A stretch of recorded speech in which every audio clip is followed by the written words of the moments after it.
Telangana EdCET BEd entrance test 2026లో మీకు మెయిన్గా సిలబస్ చూసుకుంటే మ్యాథమెటిక్స్ నుండి ఒక 20 క్వశ్చన్స్ వస్తాయి. మీకు ఇక్కడ మ్యాథమెటిక్స్ నుండి 20 క్వశ్చన్స్ 20 మార్క్స్. మెయిన్గా మీరు ఇక్కడ ఇచ్చిన టాపిక్స్ ఏవైతే ఉన్నాయో ఇవి ప్రిపేర్ అయితే చాలు, మీరు ఈజీగా మంచి స్కోరింగ్ అనేది చేసుకోవచ్చు. అయితే ఆ టాపిక్స్ ఏంటి అని అంటే ఇంపార్టెంట్ టాపిక్స్, మీకు ఇచ్చిన సిలబస్లో నుంచి ఇంపార్టెంట్ టాపిక్స్ అనేవి మేము ఇక్కడ సెలెక్ట్ చేసి పెట్టాము. According to the previous question పేపర్స్ని బేస్ చేసుకుని ఏ ఏరియాస్ నుండి ఎక్కువ క్వశ్చన్స్ వస్తున్నాయో ఆ ఏరియాస్ అనేవి ఇక్కడ మెన్షన్ చేసాము. మెయిన్గా మీరు ఈ సిలబస్ ఇక్కడ ఈ టాపిక్స్ ప్రిపేర్ అయితే చాలు, ఈజీగా మంచి స్కోరింగ్ అనేది చేసుకోవచ్చు ఎడ్సెట్లో. అయితే మనం ఒకసారి సిలబస్ అనేది చూసుకుంటే దాదాపు మీకు ఇక్కడ ఎన్ని యూనిట్స్ ఉన్నాయో ఒకసారి చూడొచ్చు. 7 యూనిట్స్ ఉన్నాయి. 7 ఒక నిమిషం అండి, ఇక్కడ 7 యూనిట్స్ మెన్షన్ చేశారు. ఈ 7 యూనిట్స్ ప్రిపేర్ అవ్వండి. మెయిన్గా ఫస్ట్ యూనిట్ 1 వచ్చేసి నెంబర్ సిస్టమ్ అనేది ఇచ్చారు. యూనిట్ 1 సిస్టంలో మెయిన్గా మీరు ప్రిపేర్ అవ్వాల్సింది ఏంటి అని అంటే types of numbers, fundamental operations, divisibility rules of LCM HCF. LCM HCF నుండి ఒక క్వశ్చన్ కంపల్సరీ వస్తుంది. And fractions, decimals, logarithms, సెట్స్లో నుండి కూడా ఒక్కొక్క క్వశ్చన్ కంపల్సరీ ఇస్తారు. ఇక్కడ మీరు ఈ ఏరియాస్ బాగా ప్రిపేర్ అవ్వండి. ఫస్ట్ యూనిట్లో అయితే ఇది ప్రిపేర్ అవ్వాల్సిన టాపిక్స్. అండ్ నెక్స్ట్ యూనిట్ 2 వచ్చేసి కమర్షియల్ మ్యాథమెటిక్స్. కమర్షియల్ మ్యాథమెటిక్స్లో ratio and proportions, percentages, profit or loss, simple interest, compound interest, time and distance, time and work, ఇవి మెయిన్గా మీరు ప్రిపేర్ అవ్వాల్సిన టాపిక్స్. ఇది మన క్లాసెస్లో ఏదైతే ప్రొవైడ్ చేస్తున్నామో క్లాసెస్ వాటిలో జాయిన్ అయిపోతే మీరు ఈజీగా ఇవన్నీ ఈజీగా కవర్ చేసుకోవచ్చు.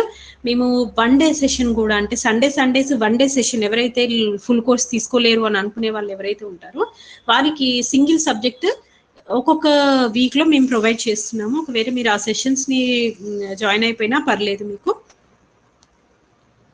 ఒకసారి ఇక్కడ చూసుకుంటే ఇది ఆన్లైన్ క్లాసెస్లో జాయిన్ అవ్వాలనుకుంటే ఇక్కడ మేము ఒక నెంబర్ ఇస్తాము. ఆ నెంబర్కి కాల్ చేసేసి మీరు జాయిన్ అయిపోండి. మన ఇన్స్టిట్యూట్ నెంబర్, ఈ నెంబర్కి కాల్ చేసేసి మీరు రిమైనింగ్ డీటెయిల్స్ అనేది తెలుసుకోండి.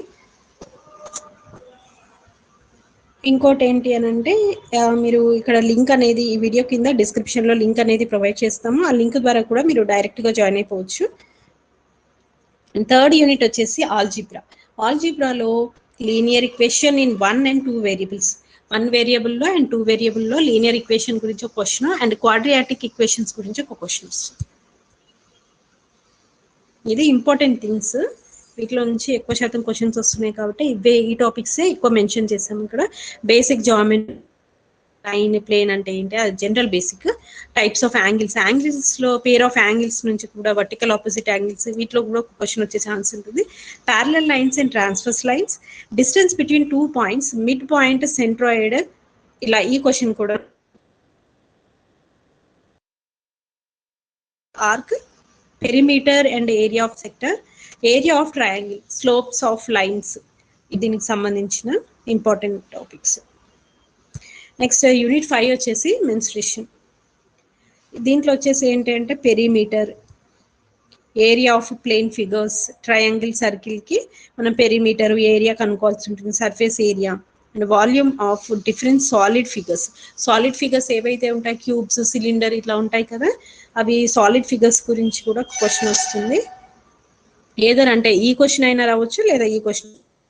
నెక్స్ట్ యూనిట్ 6 వచ్చేసి ట్రిగ్నోమెట్రీ. ట్రిగ్నోమెట్రీలో దీంట్లో నుంచి కంపల్సరీ మీకు ఒక క్వశ్చన్, కంపల్సరీ క్వశ్చన్ దీంట్లో నుంచి అయితే ratio, values of specific angles గురించి and applications of trigonometry problems, trigonometry వస్తాయి. అండ్ లాస్ట్ వచ్చేసి unit 7 that is data handling. దాంట్లో వచ్చేసి ఏంటంటే median, mode of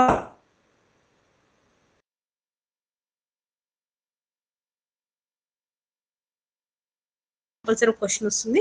and problems related to probability సంబంధించిన ప్రాబ్లమ్స్ కూడా వస్తాయి. దాంట్లో మెయిన్గా dice, coins, deck of cards ఇలా ఇచ్చేసి దాంట్లో ఒక డై ఇచ్చిర్రు అనుకోండి, ఒక డైస్ ఇచ్చిర్రు అనుకోండి, ఇక్కడ ఒక 2 ఇస్తారు. దాని సైడ్ నెక్స్ట్ డైకి అంటే నెక్స్ట్ సైడ్ ఏముంటుంది అనేది అడుగుతారు అనమాట. అలాంటి క్వశ్చన్స్ కూడా వచ్చేసి అయితే ఈ కాయిన్ ఇటు సైడ్ 1 అని రాస్తుంది, నెక్స్ట్ సైడ్ అంటే అచ్చుబొమ్మలు అంటాం కదా ఆ టైప్ లో క్వశ్చన్స్ అన్నమాట. సో ఇదంతా వచ్చేసి మ్యాథమెటిక్స్ కి సంబంధించి నాన్ మ్యాథ్స్ స్టూడెంట్స్ ఉంటారో వాళ్ళకి చాలా యూజ్ అవుతుంది అనమాట.